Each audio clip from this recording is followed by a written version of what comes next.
dentro de la sala. Ya, ok. Hola, buenas tardes. Me presento. Mi nombre es Patricio Herrera. Soy médico.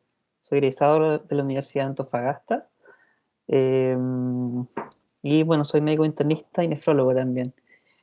Eh, Me presento. No hemos tenido la oportunidad de conocernos. Me encargaron la parte de algunas clases del módulo de nefrología. Les pido disculpas de antemano porque hay unas clases que finalmente las pude enviar hasta hoy día en la mañana, que habían quedado desfasadas, que lamentablemente son las clases, eh, las, las primeras clases que dan la base a todo el módulo, que eran principalmente la clase de fisiología y de laboratorio. Así que disculpas por eso. Eh, no sé si la hayan alcanzado a revisar, pero al menos esta instancia es para poder generar una discusión, tengas consultas. De todas formas, tenemos coordinado para el viernes, me parece, una nueva instancia para poder seguir discutiendo. La verdad es que nefrología históricamente en el ámbito académico es complejo por generalmente una poca información en las ciencias básicas. eh, en sí mismo una especialidad un poco compleja. No se ven tantos casos tampoco de repente. Entonces la verdad es que eso siempre ha sido así, por lo tanto eh, es esperable que tengan varias dudas probablemente. Ya la idea es tratar de orientarlos y poder despejar aquellas dudas. Entonces, para comenzar, dejo abierto alguna consulta de alguna clase en especial o de algún caso clínico, algo que podamos reforzar o que no hayan entendido que podamos repetir, eh, o de frentón en otra instancia, por ejemplo la del viernes, poder ahondar un poco más en el tema o tratar de ejemplificarlo con algún caso clínico. Dejo la palabra abierta.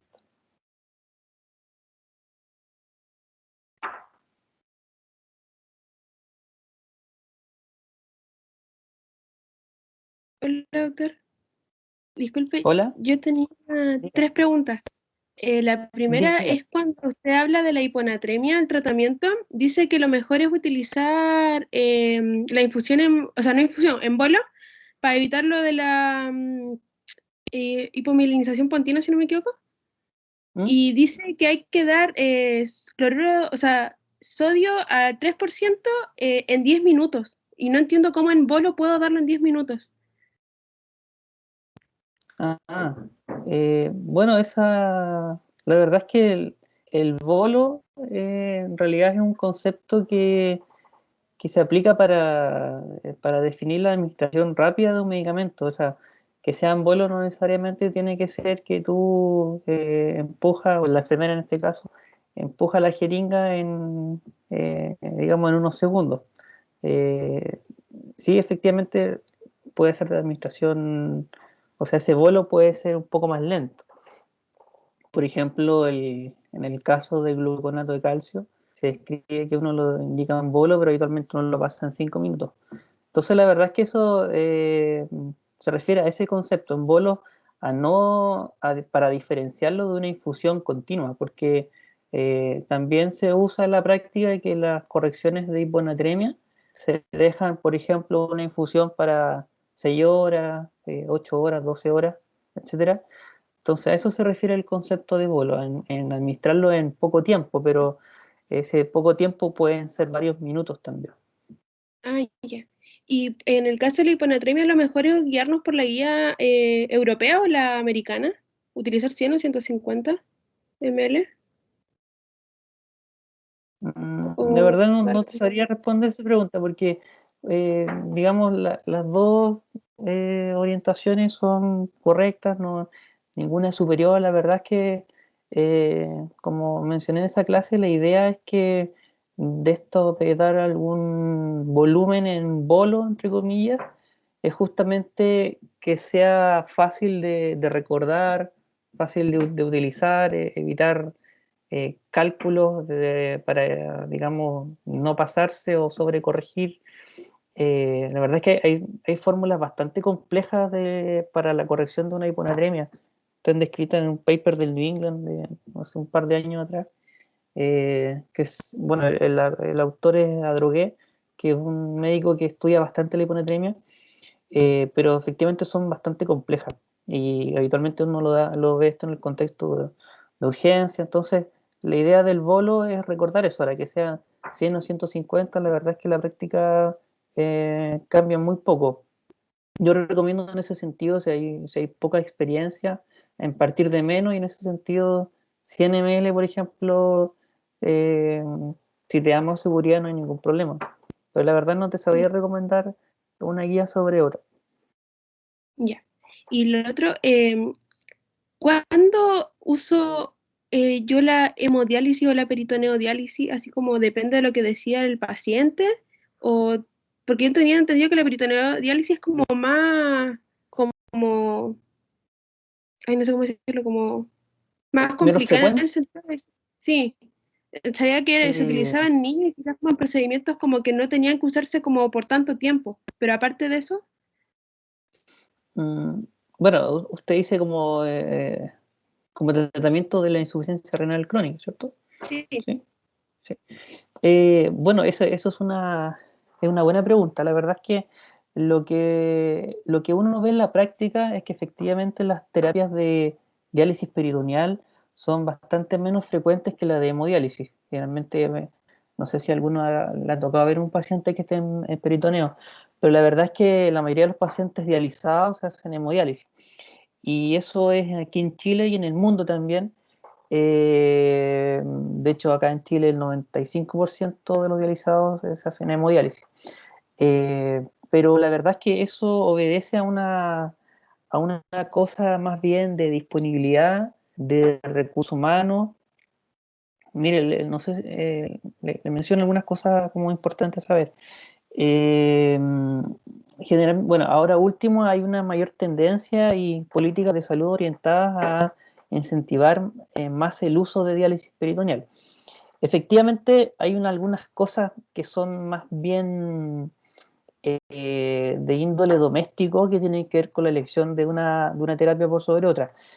Como dice usted, la verdad es que los niños se prefieren más porque el tema de que la hemodiálisis, que se hace por fístula, necesita punciones repetidas, agujas, y ahí con los niños hay todo un tema como más bien psicológico desde ese punto de vista.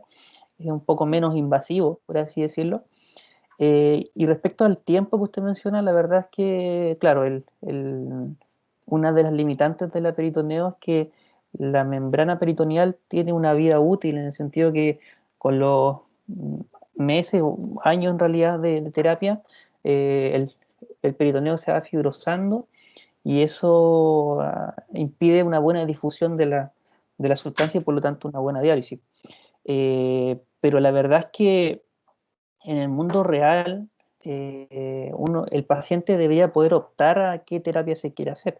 La verdad es que la diálisis peritoneal tiene, en cuanto, si uno lo compara con hemodiálisis, la sobrevida es la misma. O sea, los pacientes se mueren lo mismo tanto en hemo como en peritoneo, pero la diálisis peritoneal, a mi manera de ver, ofrece una mejor calidad de vida, en el sentido de que el paciente se puede dializar en su casa, impidiendo, o sea, no teniendo que salir 3 veces a la semana a un centro de diálisis. Muchas veces los pacientes son rurales, o no viven en la ciudad, tienen que viajar, o la hemodiálisis se mueve harto con sistemas de transporte que van a buscar a los pacientes. Entonces, en ese sentido, la peritoneo es un poco más cómoda. La otra diferencia es que tienen que dializarse todos los días, sí, diálisis peritoneal, pero se hace en la noche, se conecta en la noche. Eh, pero la verdad es que, insisto, en el mundo real el paciente debería ofrecerle las dos alternativas, y que el paciente elija lo que más le acomode, lo que más le tinque, independiente de la edad, independiente de si va a vivir X años o no, debe elegir lo que sea más como para el paciente. ¿Mm?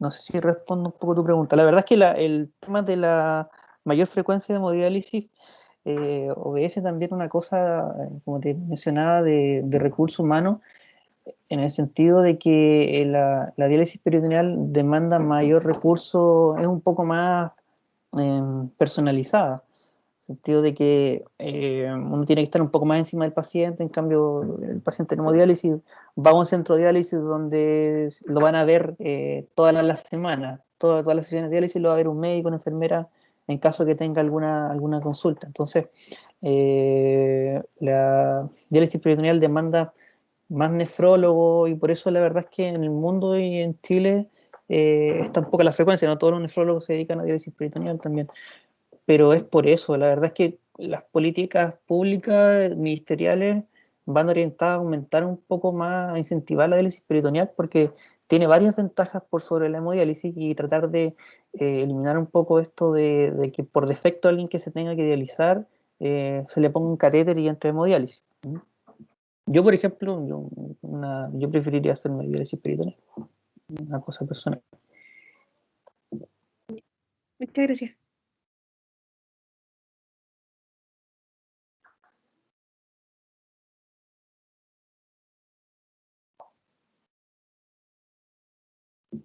Pregunten sin temor, no hay ningún problema.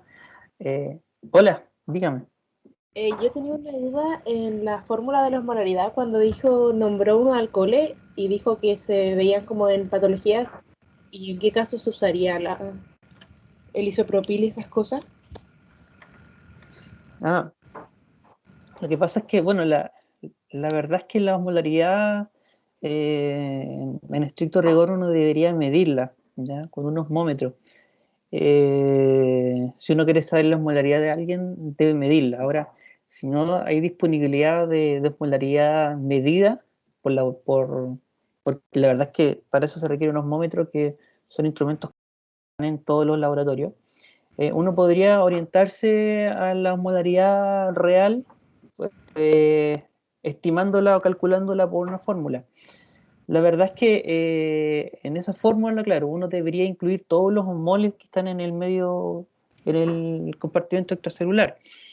Y la verdad es que hay varios osmoles que en la práctica son despreciables. Por eso que la fórmula, que es sodio, potasio, Boone, glicemia, la verdad es que como se mencionó en las clases, el determinante más importante de la osmolaridad del extracelular es el sodio. Entonces, por lo tanto, tú multiplicando 2 por sodio ya te puedes aproximar a una osmolaridad, digamos, a un rango. Y los otros osmoles, potasio, nitrógeno ureico, glicemia, ejercen un valor que debe ser, no sé, más 5 miliosmoles, que se agregan a los 180, a los 280, considerando un sodio plasmático normal de 140. Pero la verdad es que los alcoholes que se incluyen en esa fórmula uno no los mide, y son alcoholes que pueden aumentar tu polaridad si están en cantidades tóxicas, ¿ya? De hecho, en esta clase está también, bueno, en realidad en otra clase, la de ácido base, se explica que dentro de las fórmulas que uno puede, digamos, orientar la causa de una acidosis metabólica, está el gap osmolar. ¿Ya? El gap osmolar es una diferencia entre la osmolaridad medida y la calculada, y en el fondo eso te puede orientar si hay algunos mol que tú no estás, que es unos mol raro, que está en gran cantidad.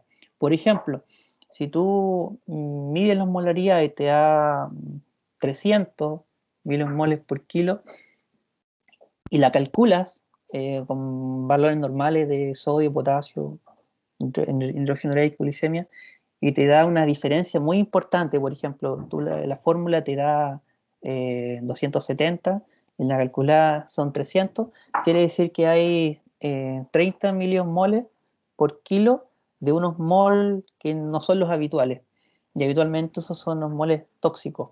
y entre esos tóxicos habitualmente hay alcoholes, isopropil, etilenglicol, que pueden ser los causantes de la acidosis.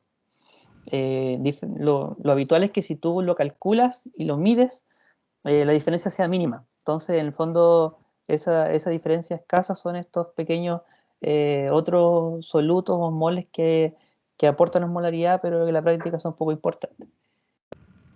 Y tenía dos preguntas más. ¿Cómo podría diferenciar que los síntomas neurológicos sean por el riesgo, por la desmineralización y no por la hiponatremia en sí mismo? Difícil pregunta. O sea, difícil diferenciarlo. La verdad es que los síntomas neurológicos son tan inespecíficos que la verdad es que no pueden dar trastornos neurológicos o metabólicos en este caso.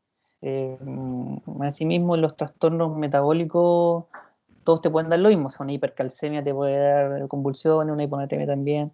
Pero la verdad es que ahí, en ese caso específico de su pregunta, yo creo que por la evolución de los síntomas. O sea, si el paciente al debutar con la hiponatremia o al tú verlo, eh, si no tiene síntomas, ¿no?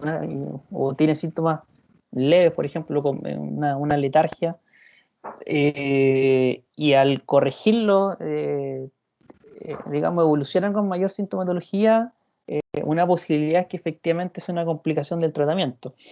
Y eso habría que, bueno, ahí medirle el sodio y si efectivamente te pasaste de 12, 16 mil equivalentes por día, una sobrecorrección, eso podría explicar la causa, pero la verdad es que el diagnóstico de la desmineralización aparece un poco tardío en las imágenes, no es tan precoz y en ese caso en la resonancia magnética, después de las 48 horas te podría orientar a algo. ¿Ya? Pero la verdad es que esa complicación, una es rara y lo otro es que no siempre puede dar una clínica muy florida y lo otro es que su diagnóstico como tal para decir en realidad tuvo una desmineralización no siempre es fácil y ahí una resonancia te podría ayudar. Pero yo creo que lo más importante en cuanto a diferenciar los síntomas, que insisto son muy inespecíficos, son la evolución de los síntomas.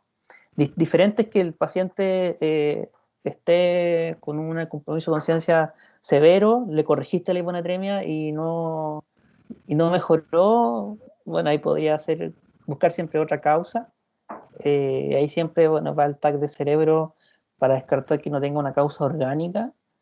Buscar siempre otros trastornos metabólicos asociados, CO2, calcio, acidosis severa, eh, uremia también, que se pueden dar en estos casos, y el cambio del sodio plasmático, o sea, tiene que haber insisto, de repente uno, o sea, yo he visto que uno se pasa en la corrección y habitualmente no pasa nada, afortunadamente. Pero la verdad es que es bastante complejo diferenciar qué síntomas son atribuibles a la hiponatremia como una complicación del tratamiento. No ayuda mucho la Sí, respuesta, pero sí, es pero difícil. sí me dio una idea. Y la otra era que no me quedó muy claro en el tratamiento de la hiponatremia, porque era cloruro de sodio al 3% y no podía ser al 10% como solo, como porque después dice que como que lo diluyen el de 10% para que le den los 3 gramos Ah, de cloruro de sodio. a ver, la verdad es que las guías, o sea, a ver, la ampolla de cloruro de sodio da el 10%, ¿ya? Sí, y yo mi duda era por qué Eh, no podía darle solamente la ampolla, en vez de hacer como todo lo demás. bueno, una es porque lo que está recomendado, o lo que está, sí, recomendado, es este bolo de XML, que son 100, 150, al 3%, ¿ya? La verdad es que si tú dar una mayor concentración al 10%, podrías sobrecorregir, ¿ya? La verdad es que ahí habría que ser un poco más exquisito y, no sé, por ejemplo, sacar una equivalencia entre pasarle X volumen al 3% es lo mismo que pasarle un menor volumen al 10%, eso también podría darse, ¿ya? Pero en la práctica, por una cosa de seguridad, porque insisto, el gran temor es la sobrecorrección, uno no da ampollas de cloruro de sodio al 10%. Por ejemplo, las ampollas al 10%, o sea, igual lo puedes hacer. Lo que pasa es que eso te va a subir sí o sí la natremia, pero el gran temor es justamente sobrecorregir. Y, por ejemplo, en condiciones habituales que uno usa cloruro de sodio al 10 como ampolla son como neuroprotector, ¿ya? Alguna patología neurológica, ACV o cualquier cosa que dé un edema cerebral, ahí tú buscas aumentar la osmolaridad justamente como neuroprotección, y ahí uno usa bolos de cloruro de sodio del 10%, un 1 ml por kilo, por ejemplo, 60, 70 ml de cloruro de sodio al 10% cada 6 horas, por ejemplo, y rápidamente uno sube el sodio. De hecho, ahí tú buscas una natremia de 155, ahí recién te quedas tranquilo, por ejemplo, porque justamente tu objetivo es dejar el LEC hiperosmolar, pero eso uno, o sea, en la práctica uno lo ve rápido, el cambio lo ve rápido. Entonces, si me preguntas, claro, uno eventualmente podría pasar la equivalencia en mil equivalentes usando cloruro de sodio al 10%, obviamente va a ser un volumen menor que si lo usa al 3% por una cosa de que si está más concentrado, en menos volumen aporta una cantidad X de mil equivalentes, pero es por una cosa de seguridad nomás. Y ahora, si ahí pueden encontrar centros donde usen al 10% con buen resultado, con alguna receta de cocina y sin problema, y también se puede usar. Si finalmente lo que importa son los mil equivalentes que tú le vas a administrar al paciente. Gracias, doctora Pero, Silvina. pero las guías recomiendan al 3.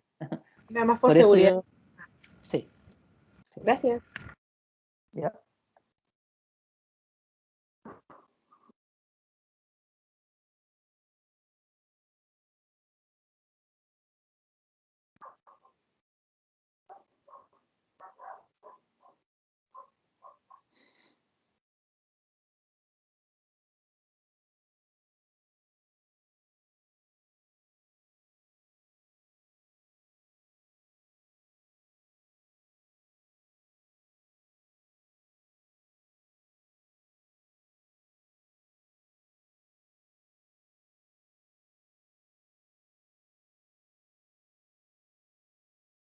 Bueno, me acordé de otra duda. Sí. En la clase de enfermedad renal crónica hablaba de que ninguna como contraindicación absoluta de la hemodiálisis existía, pero una relativa sería la demencia en los pacientes, y todas las demencias estarían como relativamente contraindicadas en la hemodiálisis, a pesar de que el paciente no se tenga una buena red de apoyo. Uf, también difícil pregunta. En una situación en la que uno se ve expuesto bastante frecuente, no solamente como nefrólogo, sino también los colegas médicos generales, sobre cuándo derivar a alguien para diálisis. La verdad es que en ese sentido, claro, no hay ninguna contraindicación médica sobre tú no puedas hacer hemodiálisis como tal, diferente de la diálisis peritoneal, que si tiene mucha adherencia en el abdomen o tiene un peritoneo fibrosado por una patología médica o quirúrgica abdominal previa, no vas a poder dializar al paciente. En este caso, la única situación en la cual uno podría hacer hemodiálisis en que esté trombosado todo el sistema venoso, que a veces pasa, pero como una contraindicación formal por alguna patología o condición médica no la hay. Lo que pasa es que son recomendaciones. Y en ese sentido, las demencias, algún tipo de demencia en específico, no, va a depender quizás de la severidad que tenga. Hay que recordar que, o saber que las terapias de hemodiálisis, en primer lugar, no son para todos, ¿ya? Si yo tengo a alguien postrado, por ejemplo, no, eh, es complejo dializar a alguien que en primer lugar no hay que movilizarlo, sacarlo de su casa, exponerlo a diálisis, que igual tiene sus problemas o riesgos en el sentido de que es sangre que está fuera del organismo, hay que anticoagular, etc. hay que tratar de, como médico en formación, de a poco ir conociendo experiencias de otros colegas o la propia, sobre un tema que es más amplio, y es sobre cuánto tú le vas a hacer algo a un paciente, en el sentido como, y ahí viene todo este concepto de limitación o adecuación del esfuerzo terapéutico. ¿En qué un momento uno dice en realidad es desproporcionado lo que yo le estoy haciendo a esta persona? Y en ese sentido, alguien que tiene una demencia, que si una demencia leve y claro, como dice usted, tiene buena red de apoyo, quizás no va a haber ningún problema, pero y a medida que esa demencia avance y ya estando en diálisis, probablemente uno hable con la familia y finalmente termine retirando al paciente, porque la idea de esto es, de la diálisis, es que el paciente pueda seguir viviendo a pesar de tener una enfermedad de un órgano terminal, y que obviamente esa vida que uno le está eh, ofreciendo, suena muy feo, pero en el fondo que tú le estás permitiendo, eh, a pesar de tener una enfermedad importante, que sea con una calidad de vida. Entonces, si hay alguien que no reconoce, que se desorienta, que no es independiente, o sea, autovalente, que no maneja plata, que no entiende todo el procedimiento, lo que le están haciendo, dónde está, por qué lo tocan, por qué no sé, le pinchan el brazo, la verdad es que no vale la pena en ese sentido. O sea, ahí lo que uno busca es la calidad de vida, y, o sea, y que la vida sea buena también.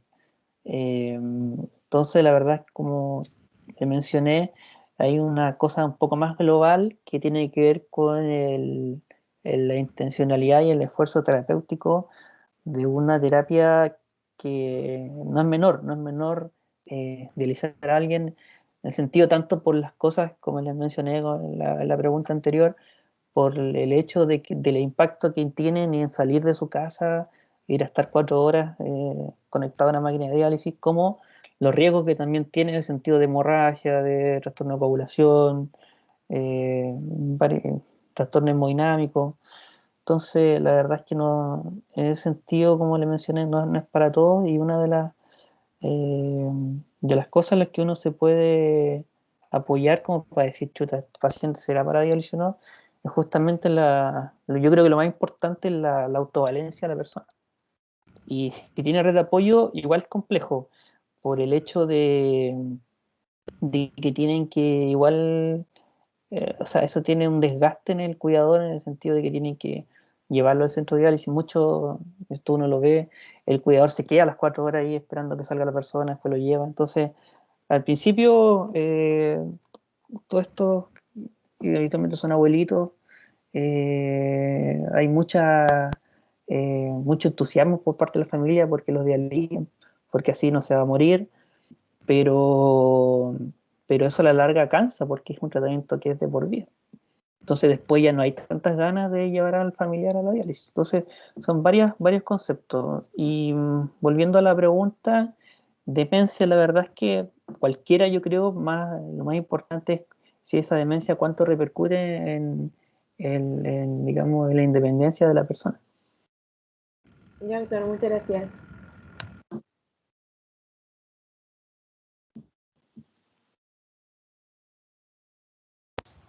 Hola, doctor. Hola. Yo tengo una duda chiquitita.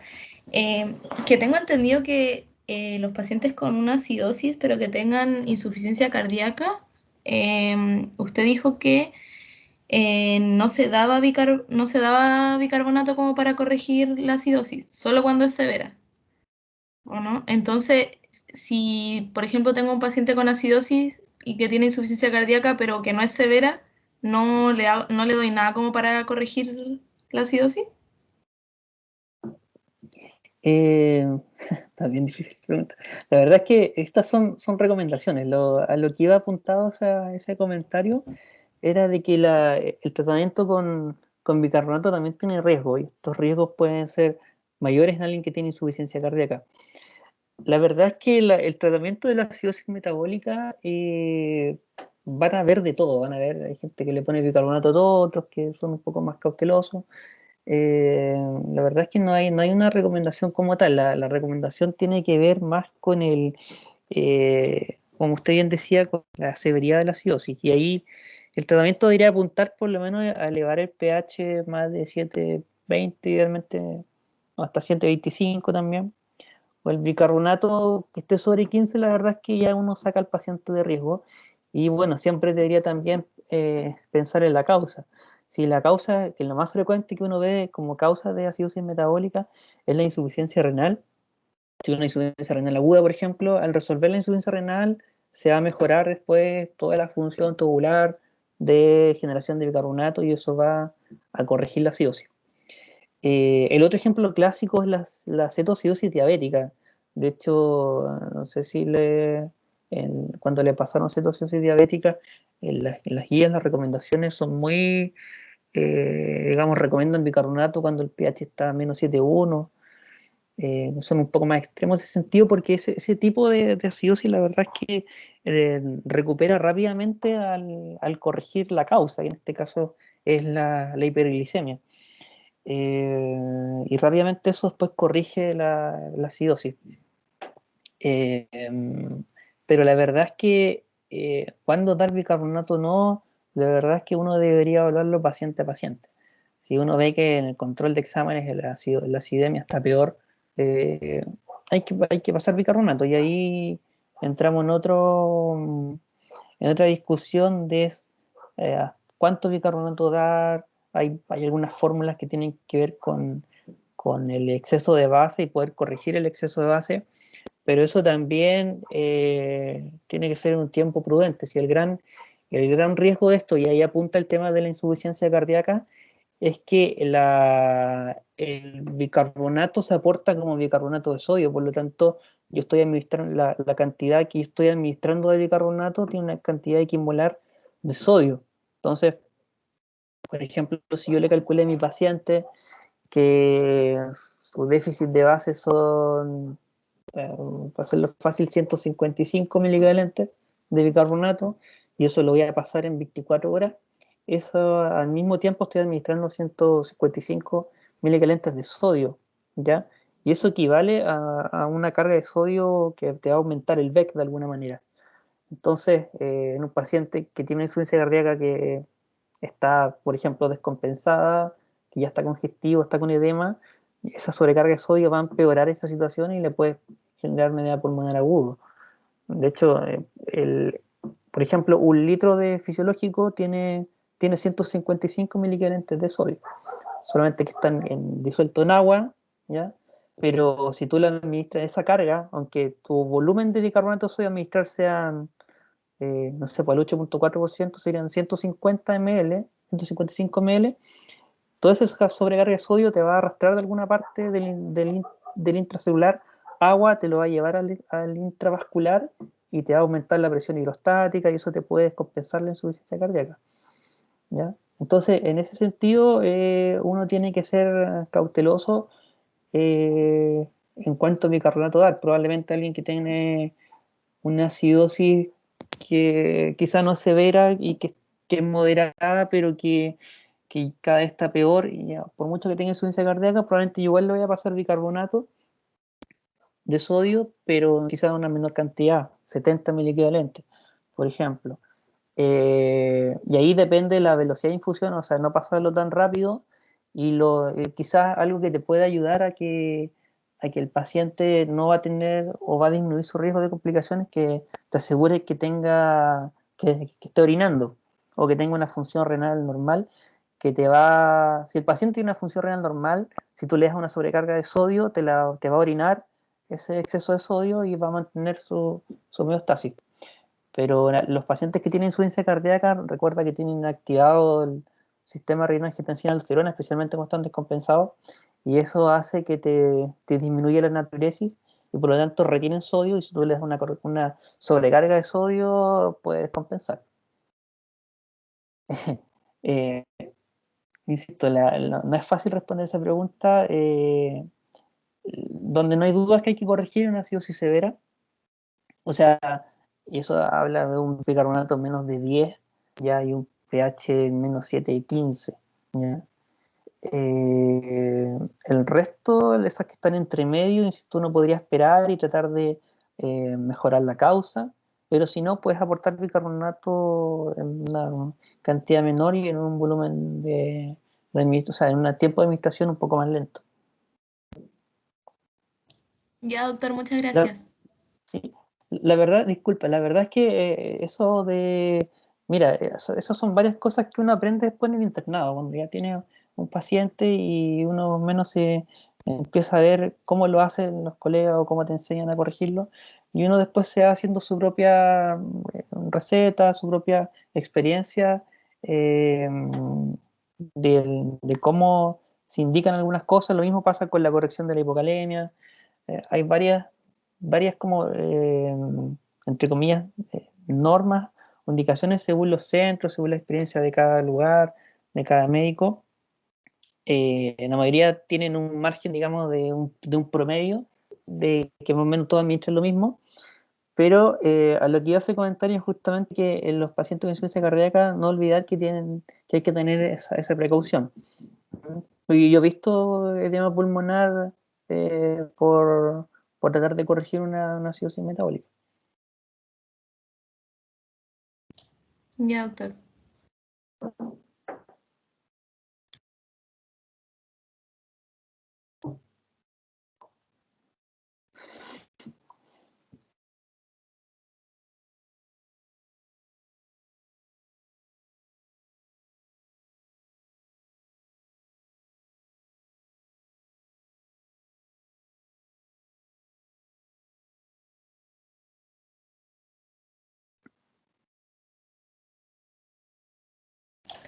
Doctor, yo tengo otra.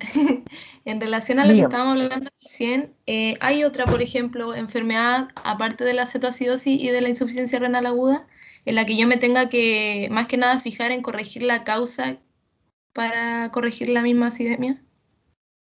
¿O esas son como las principales?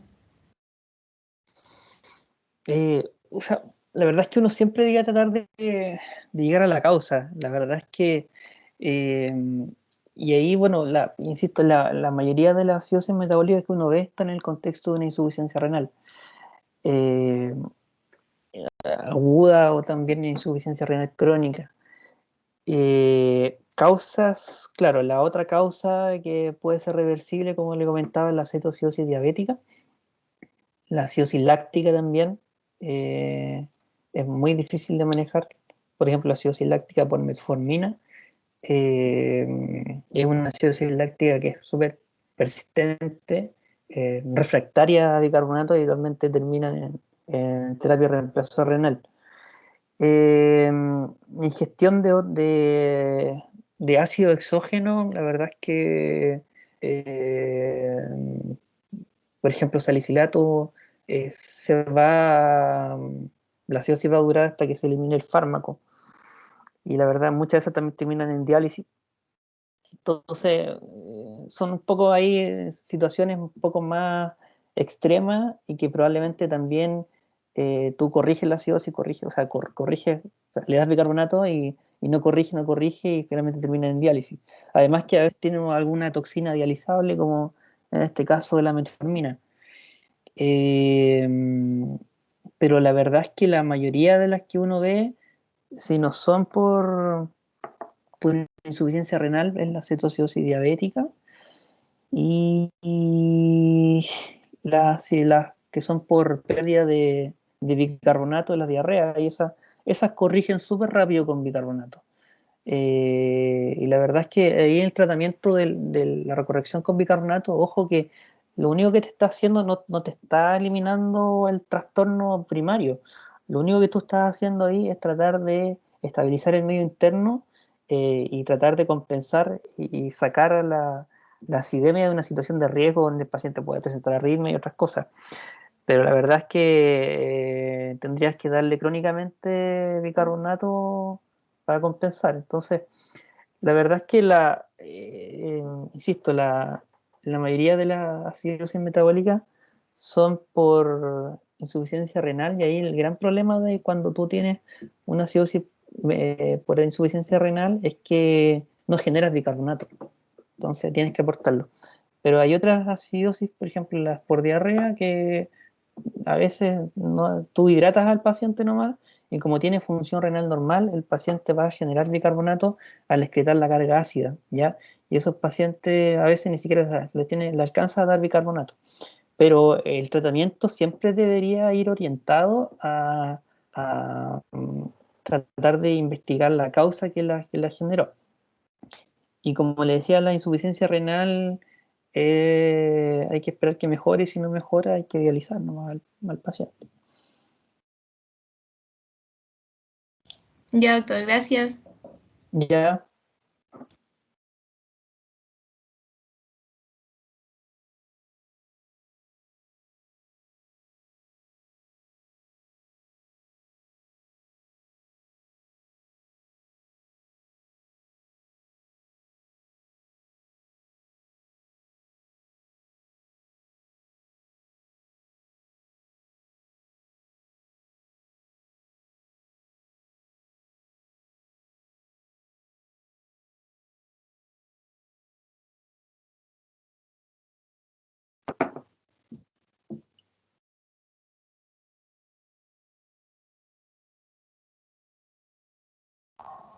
¿Tienen más preguntas?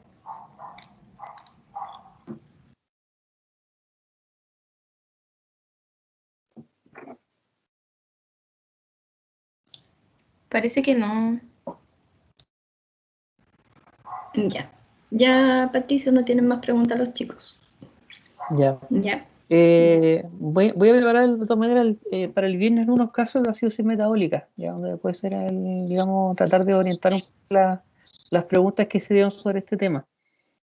Y con Ya, otros casos clínicos. acuérdate que ya, mañana tenemos la clase de integración. O esa la ¿Mañana? dejamos para el viernes. Me da lo Mañana mismo, a las 5 lo puedo- Ya, mañana a las 5 eh, tenían una clase de integración ya, de las clases. ¿Ya? ya. Ya, chicos, si no tienen más dudas, nos vemos mañana. Gracias, Patricio. Ya, ok. Gracias, Chao, que estén bien. doctor. Muchas gracias. Chao, chao. Gracias. Gracias. Gracias. Gracias, doctor.